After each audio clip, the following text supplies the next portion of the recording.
Hello student, आज हम start करते हैं next part of the chapter. और इसमें हम रशियन रेवोल्यूशन के बारे में पढ़ रहे थे। और रशियन रेवोल्यूशन में आपने देखा कि ये रेवोल्यूशन मार्क्सवादी सिद्धांतों पर आधारित थी।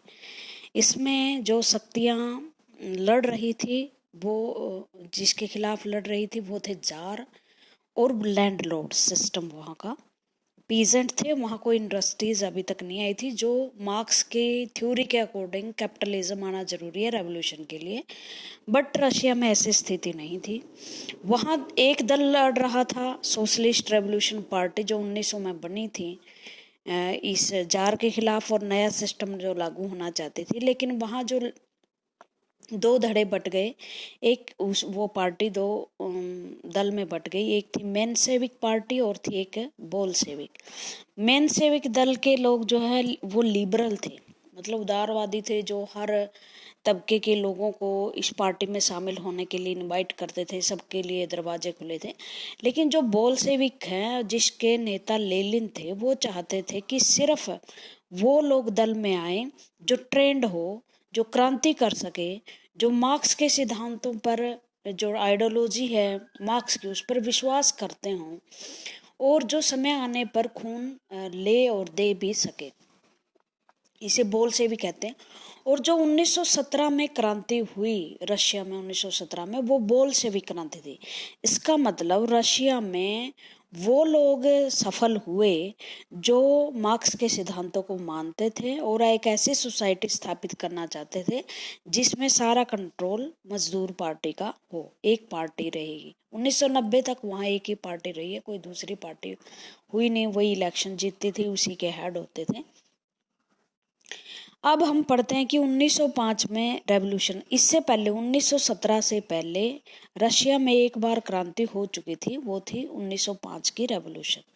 उसके बारे में हम पढ़ते हैं। Russian was an autocracy. Russia एक आउटोक्रेसी थी। आउटोक्रेसी का मतलब होता है निरंकुश तानाशाही।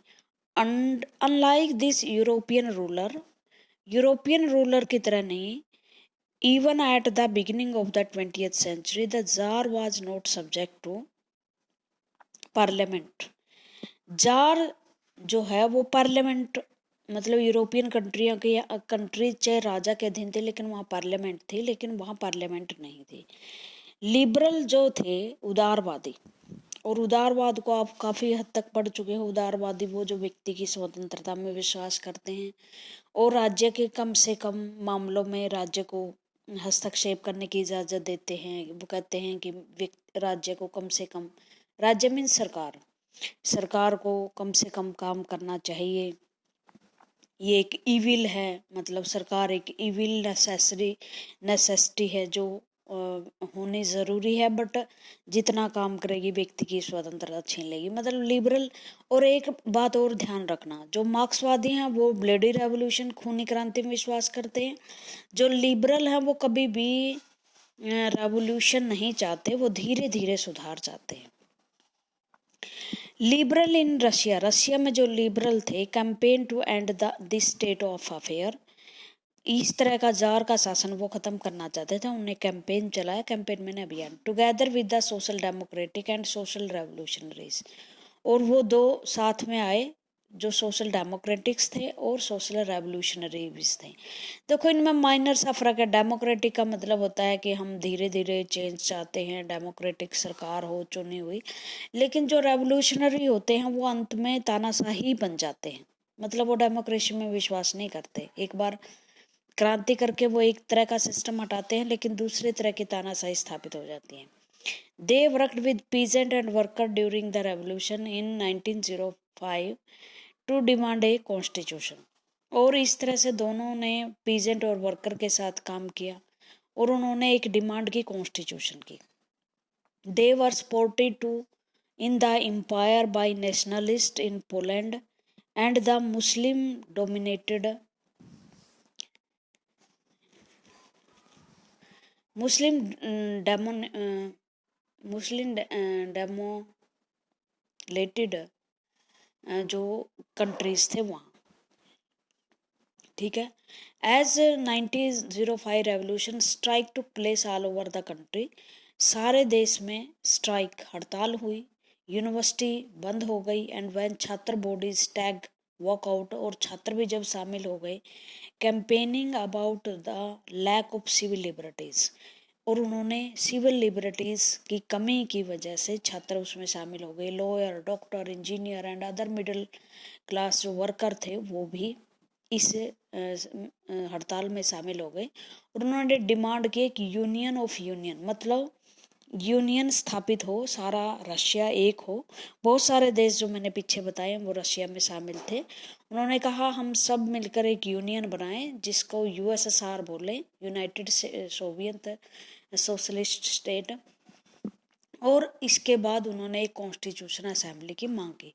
देखो, अगर आप फ्रांस का, अमेरिका का, इंग्लैंड का, सबका इतिहास पढ़ोगे, भारत का भी, सबसे पहले लड़ाई हुई निरंकुश तानाशाह के खिलाफ, फिर हुई सिविल लिबर्टी की मांग, और उसके बाद देश का एकीकरण, और अंत में था कॉन्स्टिट्यूशन की स्थापना। इसका मतलब जो पुराने तरह के कानून थे उनको पूरी तरह से समाप्त करके नए तरह के कानून बनाना।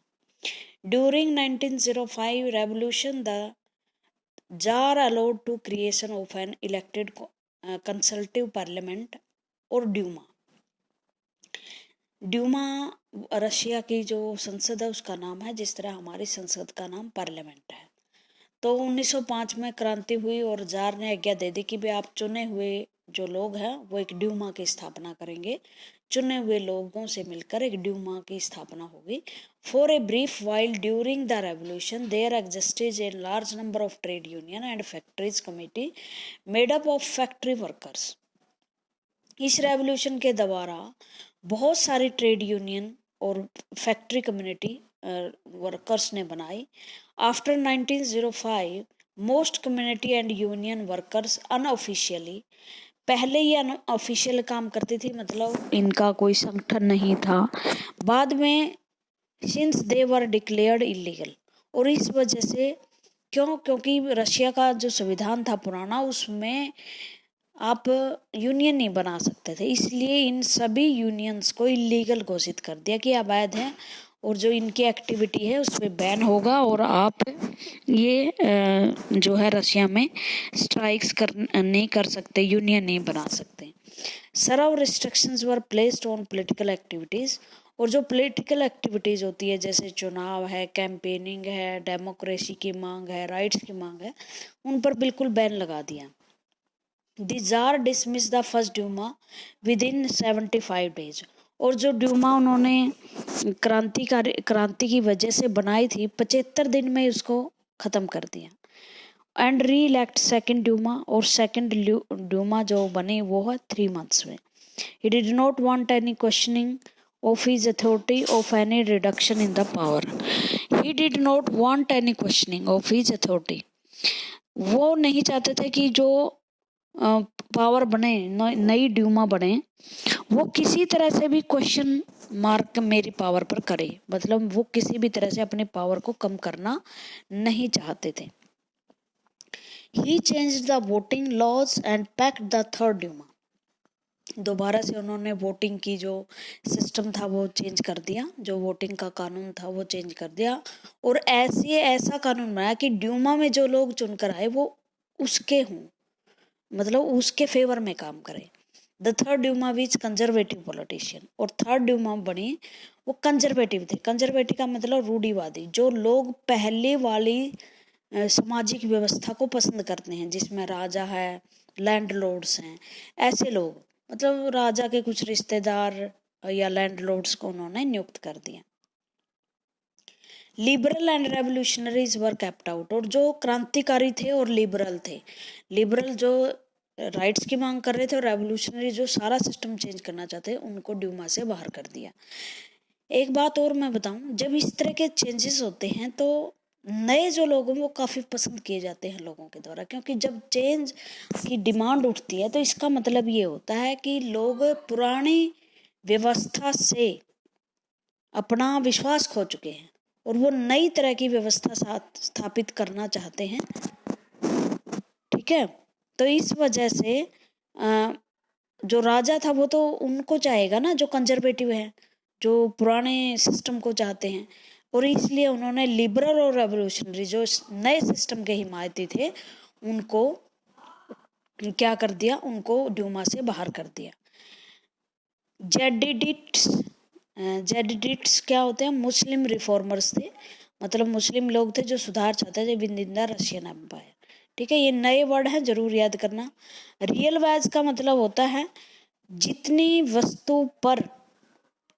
वस्तु पर लागत आती है और जितने की खरीद पड़ती है, वो जो बीच का माल जो कैपिटलिस्ट हड़प जाते हैं, जो वास्तव में मजदूरों की मजदूरी होती है। जैसे कोई वस्तु बनाते हैं तो उस पर 2 रुपए का सामान लगता है, लेकिन वस्तु 10 रुपए की या 20 रुपए की बेची जाती है। वो सारा लाभ किसके हाथों में चला जाता है, वो लाभ चला जाता है कैपिटलिस्ट के हाथ में, जबकि वस्तुओं का निर्माण किसने किया, मजदूर ने किया। ये रियल वेज होते हैं। The first world war and the Russian revolution. First world war हुआ 1914 से 1919 तक ये चला। इन 1914 war broke out between 2 European allies. अब क्या था आपको पता है, जो यूरोपियन शक्तियां थी वो आपस में अपने हितों के लिए या एशिया अफ्रीका के जो क्षेत्र थे जहां उन्होंने उपनिवेशवाद फैलाना था, अपने आप जो दूसरे देशों को गुलाम बनाने की प्रक्रिया चल रही थी, वो उसकी वजह से ये टकराहट की स्थिति में आ गए और इस तरह से 2 गुट बन गए। एक गुट था जर्मनी, ऑस्ट्रिया और टर्की का, इन्हें पोल ध्रुवीय शक्तियां कहते हैं, पोल पावर। और ये थे जो फ्रांस, ब्रिटेन और रसिया, ये एक तरफ थे, और बाद में इनके साथ इटली और रोमानिया भी शामिल हो गए। देखो दूसरा विश्व युद्ध होगा तो इटली जर्मनी का दोस्त बन जाएगा। तो इंटरनेशनल पॉलिटिक्स में कोई किसी का परमानेंट दोस्त और परमानेंट शत्रु नहीं होता, ये आप ध्यान रखना। तो फर्स्ट वर्ल्ड वॉर हुआ तो विश्व जो है 2 भागों में बट गया। एक पोल पावर थी और एक थी अलायंस, फ्रेंडली अलायंस जिसे बोलते हैं, मित्र देश। और मित्र देशों में रशिया, इंग्लैंड, फ्रांस और इटली, रोमानिया थे, और जर्मनी, टर्की, ऑस्ट्रिया, और ये थे पोल पावर। ओके, तो लड़ाई इनमें थी, लेकिन सारे विश्व को इस युद्ध में शामिल होना पड़ा। भारत के भी बहुत सारे सैनिक इस युद्ध में मारे गए थे। Each country has a global empire. हर कंट्री एक ग्लोबल एम्पायर रखता था, मतलब ये देश जो है बहुत ज़्यादा उपनिवेशों के मालिक थे, जो गुलाम बनाए हुए थे इन्होंने बहुत सारे देश। तो इस तरह से ये युद्ध हुआ। And the war fought outside Europe. और इस वजह से युद्ध ना केवल यूरोप में बल्कि बाहर लड़ा गया यूरोप से, एज वेल एज यूरोप में भी। This was the first world war. ये पहला विश्व युद्ध था। In Russia the war was initially popular and people rallied around tsar Nicholas second. जो रशिया था, रशिया के लोग थे, वो मतलब जार निकोलस था उस टाइम रशिया का शासक, और शायद लोग भी उसके साथ थे। एज द वॉर कंटिन्यूड, जैसे जैसे वार युद्ध आगे चलता रहा, क्योंकि युद्ध कोई थोड़े समय के लिए नहीं लड़ा गया, 1914 से 1919 तक, मतलब 5 साल लगे। The tsar refuse to consult the main parties in the Duma. अब जो जार है जैसे जैसे आगे बढ़ा तो ड्यूमा के लोग चुने हुए लोगों के द्वारा चुने हुए, वैसे तो वो उसके अपने ही लोग थे, फिर भी उसने उनसे सलाह लेनी बंद कर दी। Supporter wrote then war thin, anti-German sentiment ran high and can be seen in the renaming of the St. Petersburg, a German name as Petrograd. The Tsarian Alexander German origin, the poor advisor, especially a monk called Rasputin, made the autocracy unpopular. इसमें क्या था Dumas में, अब German के जो ऐसा लगा Russian people को कि जो सेंट पीटर्सबर्ग है उसमें एक पुजारी था रेस्पुटिन नाम का, और वो जर्मन मूल का था और राजा उसके पूरी तरह कंट्रोल में था। अब जब अपना देश एक देश के विरुद्ध लड़ रहा है अंतर्राष्ट्रीय युद्ध में, लेकिन अगर हमारी सरकार मतलब उसी देश के साथ हो, उसी देश का जो मूल का निवासी है वो हमारी सरकार को पुतली बनाए हुए हो, तो ऑब्वियसली हमारे देश की जनता जो है उस राजा के खिलाफ हो जाएगी। तो ऐसा ही हुआ। जो जार था वो रेस्पुटिन, जो पुजारी था, मतलब पखंडी था वो एक किस्म का, वो उसके जाल में फंसा हुआ था और इस वजह से जनता उससे नफरत करने लगी। The first world war on the eastern front different from that on the western front. अब दोनों सेनाएं जो एक ईस्टर्न पार्ट पे लड़ रही थी और एक वेस्टर्न पार्ट पे, क्योंकि रसिया बहुत बड़ा देश है ना, ईस्टर्न पार्ट ये हो गया, वेस्टर्न पार्ट हो गया, दोनों वो अलग अलग लड़ रही थी। वेस्ट इन द वेस्ट, जो वेस्ट की आर्मी थी, इधर की army fort from trenches stretch along eastern French, वो ट्रेंचों में लड़ रही थी जो फ्रांस की सीमा पर थे। In the east army moved a good deal and fort battle living large casualties. लेकिन जो ईस्ट में आर्मीज थी वो बहुत ज़्यादा विनाश कर रही थी, मतलब अच्छा कर रही थी वो। Defeat were shocking and demoralise. अब वो इतनी कैजुअलिटीज से, मतलब रशियंस की ईस्टर्न फ्रंट पे इतनी कैजुअलिटी हुई और रशिया हार गया, तो रशिया में शोक की लहर दौड़ गई कि कितना छोटा सा देश है जापान, क्योंकि इधर जापान है ना ईस्ट में, और बहुत ज़्यादा रशियन लोग मरे इधर। तो उन्होंने सोचा कि इतना छोटा सा रशिया देश वो हमें कैसे हरा सकता है, इतने बड़े रशिया को कैसे हटा सकता है। तो Russia armies lost badly in Germany and Australia. अब जर्मनी और ऑस्ट्रेलिया में वो बुरी तरह से हारी। Between 1940 and 1916 there were over 7 million casualty by, और 1917 तक आते आते, क्योंकि विश्व युद्ध खत्म हुआ 1919 में, 7 मिलियन लोग, 70 लाख के करीब जो लोग हैं वो मारे गए। 70 क्यों, 1.5 करोड़ के लगभग जो है रशियन लोग मारे गए। और as they retreated the Russian army destroyed crops and building to prevent the enemy from. और ऐसे लड़ना कोई आसान बात नहीं है, फसलें काटनी पड़ती, और इस एनिमीज को ख़त्म करने के लिए अपने देश में उन्होंने बिल्डिंग को गिराना शुरू कर दिया, उन्होंने फसल को नष्ट कर दिया। इस वजह से जो लोग थे वो बहुत ज़्यादा उसमें आ गए थे, बहुत ज़्यादा क्राइसिस में आ गए थे। Fought from trenches. उसके बाद Russian army destroyed crops and building to prevent the enemy from being able to live off the land. The destruction of the crops and building lead to over 3 million refugees in Russia. और इस तरह से जब फसलें और building खराब हो गई तो 3 मिलियन लोग रशिया में रेफ्यूजी शरणार्थी हो गए, ना उनके पास घर था ना कुछ और था।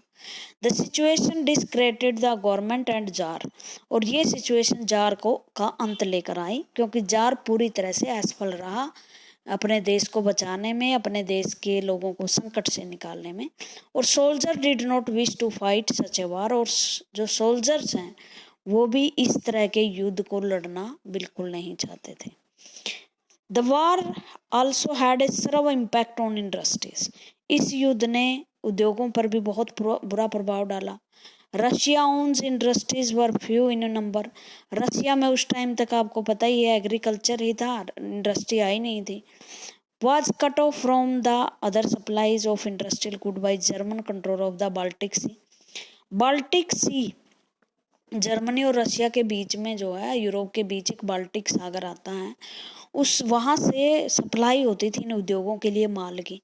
अब रशियन का वहाँ कंट्रोल हो गया तो अब वो सप्लाई भी रुक गई। तो उसके बाद जो है industrial equipment disintegrated more rapidly in Russia than elsewhere in Europe. By 1960 railway lines began to break down. और 1916 में रेलवे भी की जो है ब्रेक हो गई, रेलवे लाइन तोड़ी गई। Able body men's were called to the war. As a result, there was labor shortage and small workshop producing essential were shut down. और लेबर की कमी पड़ गई, जो छोटे वर्कशॉप पे जो छोटी छोटी चीज़ें प्रोड्यूस करनी थी वो भी बंद हो गई, वो दुकानें बंद हो गई क्योंकि जो आवश्यक सामान था वो नहीं था। Large supply of the grain were sent to feed the army, और बड़ी मात्रा में जो अन्न था वो आर्मी को खिलाने के लिए भेजा गया, तो आम लोगों के लिए अन्न नहीं बचा। For the people in the cities bread and floor, bread और आटा बिकम स्केयर, शहरों में रहने वाले लोगों के लिए रोटी और आटे की प्रॉब्लम शुरू हो गई। By the winter of 1916 riots at bread shop were common, वही फ्रांस वाली बात हुई, भूखे लोगों ने जो है ब्रेड की दुकानों पर धरने देने शुरू हो गए। ये ब्रिटिश इसका रशियन आर्मी का चित्र है जहां वो जार का की लॉयल्टी छोड़ देते हैं और इस तरह से जार जो है वो ख़त्म हो जाते हैं। The February revolution in Petrograd, Petrograd इसका एक मेन शहर था, फरवरी में रेवोल्यूशन हुई, ये हम पढ़ते हैं क्या क्या हुआ। In winter of 1917 condition in the capital उस टाइम पेट्रोग्राड थी, अब मॉस्को है, वाज ग्रीम, बहुत बुरी स्थिति थी। The layout of the city seemed to emphasize the division among its people. The workers' quarter and factories were located on the right bank of the river Nova. On the left bank were the fashionable area, the Winter Place, the official building, including the place where the Duma meet. In February 1917, food shortage were deeply felt in the worker quarters. देखो जो शहर बसा हुआ था Petrograd, दो हिस्सों में बटा हुआ था। इस तरफ वर्कर रहते थे छोटी छोटी झोंपड़ियों में, ठीक है, इस तरफ बड़ी बड़ी बिल्डिंग में राजा का महल था, ड्यूमा की मीटिंग होने वाली वो हॉल था, ऑफिशियल बिल्डिंग थी। 1917 में जब फूड की शॉर्टेज हुई तो वर्कर्स के क्वार्टर्स में अनाज नहीं था, वहाँ तो अब भी लोग फैशनेबल जीवन जी रहे थे, अब वहाँ तो अब भी भरपूर चीज़ें उनके पास थी, लोगों के पास, जो बड़े बड़ा सिटी था। Parliament wishing to preserve elected government were oppose to the tsar desire to dissolve the Duma. Parliament की ये इच्छा थी कि अब चुनी हुई गवर्नमेंट आए और जो वो जार के मतलब खिलाफ हो गए, और जार ने क्या कर दिया, ड्यूमा को फिर से वो कर दिया, फिर से ड्यूमा को डिसॉल्व कर दिया, ख़त्म कर दिया। थैंक यू, आज के लिए इतना ही। Thank you.